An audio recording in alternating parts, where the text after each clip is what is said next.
Hello रसोईयन्स, आज बनवूया झणझणीत तर्रीवाली मिसळ। त्यासाठी पॅनमध्ये घ्यायचं आहे किसलेलं खोबरं, कढीपत्ता आणि लसूण छान परतवून घेतल्यावरती एका पॅनमध्ये घ्यायचं आहे तेल, त्यात टाकायचं आहे कांदा, ब्राऊन रंग येईपर्यंत परतवून घेतल्यावरती त्यात टाकायचं आहे टोमॅटो।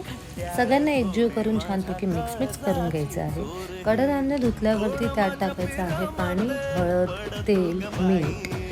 5 ते 6 शिट्या घेतल्यावरती एका भांड्यात टाकायचं आहे तेल, अद्रक लसूणचा पेस्ट आणि किसलेला वाटण। छान परतून घेतल्यावरती त्यात टाकायचं आहे सफेद तीळ, मिरचीचा पेस्ट। त्यालाही मिक्स करून घेतल्यावरती त्यात टाकायचं हळद, कोरिएंडर पावडर, लाल मिरची पावडर, मिसळ मसाला आणि चवीनुसार मीठ। छान तर्री सुटल्यावरती त्यात टाकायचं आहे शिजवलेलं कडधान्य, पाणी तुम्ही अकॉर्डिंगली तुमच्या टाकू शकता। आणि रेडी आहे आपली मिसळ। भेटूया नेक्स्ट व्लॉगमध्ये।